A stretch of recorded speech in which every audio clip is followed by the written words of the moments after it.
ಪುನಃ ಅದೇ ತರಕಾರಿನ ಉಪಯೋಗಿಸಿ ಬೇಜಾರಾಗಿದ್ದರೆ ಎರಡು ಬಾಳೆಕಾಯಿ ತೊಗೊಂಡು ರುಚಿಯಾಗಿರೋ ಮೊಸರು ಕೊಟ್ಟು ಮಾಡ್ಕೊಳ್ಳಿ.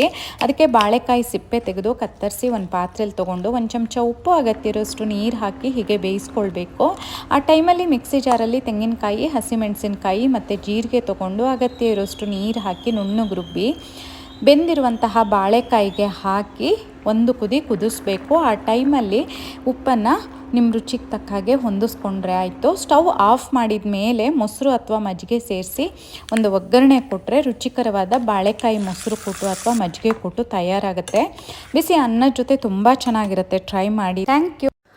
ಯಾವಾಗಲೂ ನಿಂಬೆಹಣ್ಣು ಚಿತ್ರಾನ್ನ, ಟೊಮೊಟೊ ಚಿತ್ರಾನ್ನ ಮಾಡ್ತಾ ಇದ್ರೆ ಕ್ಯಾಪ್ಸಿಕಮ್ನ ಉಪಯೋಗಿಸ್ಕೊಂಡು ಈ ಥರನೂ ಒಂದ್ಸಲ ಮಸಾಲೆ ಚಿತ್ರಾನ್ನ ಟ್ರೈ ಮಾಡಿ ನೋಡಿ. ತುಂಬಾನೇ ರುಚಿಯಾಗಿರುತ್ತೆ. ಒಂದು ಪ್ಯಾನ್ನ ಬಿಸಿಗೆ ಇಟ್ಕೊಂಡು ಒಂದು 5 ಟೇಬಲ್ ಸ್ಪೂನ್ ಆಗುವಷ್ಟು ಎಣ್ಣೆ, ಕಡಲೆಬೀಜ, ಕಡಲೆಬೇಳೆ, ಉದ್ದಿನಬೇಳೆ, ಸ್ವಲ್ಪ ಸಾಸಿವೆ ಸೇರಿಸಿ ಚೆನ್ನಾಗಿ ಫ್ರೈ ಮಾಡ್ಕೊಬೇಕು.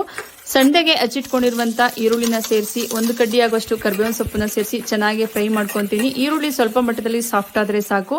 ಇದಕ್ಕೆ ಸಣ್ಣಗೆ ಹಚ್ಚಿಟ್ಕೊಂಡಿರುವಂಥ ಕ್ಯಾಪ್ಸಿಕಮ್ನ ಸೇರಿಸಿ ರುಚಿಗೆ ತಕ್ಕಷ್ಟು ಉಪ್ಪನ್ನ ಸೇರಿಸಿ ಒಂದು 2 ನಿಮಿಷ ಫ್ರೈ ಮಾಡಿಕೊಂಡು ಮಸಾಲೆಗೆ ಕೊತ್ತಂಬರಿ ಸೊಪ್ಪು, ಕರಿಬೇವಿನ ಸೊಪ್ಪು, ಹಸಿಮೆಣಸಿನಕಾಯಿ, ಶುಂಠಿ, ಸ್ವಲ್ಪ ತೆಂಗಿನಕಾಯಿನ ಸೇರಿಸಿ ಚೆನ್ನಾಗಿ ಪೇಸ್ಟ್ ಮಾಡ್ಕೊತೀನಿ. ರಫಾಗೆ ಪೇಸ್ಟ್ ಮಾಡ್ಕೊಂಡ್ರೆ ಸಾಕು. ಇದನ್ನೆಲ್ಲ ಸೇರಿಸಿ ಸ್ವಲ್ಪ ಹೊತ್ತು ಚೆನ್ನಾಗಿ ಆಯಿಲ್ ಬಿಡೋವರೆಗೂ ಫ್ರೈ ಮಾಡಿಕೊಂಡು ಒಂದು ಅರ್ಧ ಕಪ್ ಆಗೋಷ್ಟು ತೆಂಗಿನಕಾಯಿ ತುರಿನ ಸೇರಿಸಿ ಒಂದು ಅರ್ಧ ನಿಂಬೆಹಣ್ಣು ಹಿಂಡ್ಕೊಂಡ್ರೆ ಮೊದಲೇ ಮಾಡಿಟ್ಕೊಂಡಿರುವಂಥ ರೈಸ್ನ ಸೇರಿಸಿ ಮೇಲೆ ಕಡಲೆಬೀಜ, ಕೊತ್ತಂಬರಿ ಸೊಪ್ಪು ಮತ್ತು ಸ್ವಲ್ಪ ಕರಿಬೇವಿನ ಸೊಪ್ಪನ್ನ ಸೇರಿಸಿ ಚೆನ್ನಾಗಿ ಮಿಕ್ಸ್ ಮಾಡಿಕೊಂಡ್ರೆ ತುಂಬಾನೇ ರುಚಿಕರವಾಗಿರುವಂಥ ಮಸಾಲೆ ಕ್ಯಾಪ್ಸಿಕಮ್ ಚಿತ್ರಾನ್ನ ರೆಡಿಯಾಗುತ್ತೆ.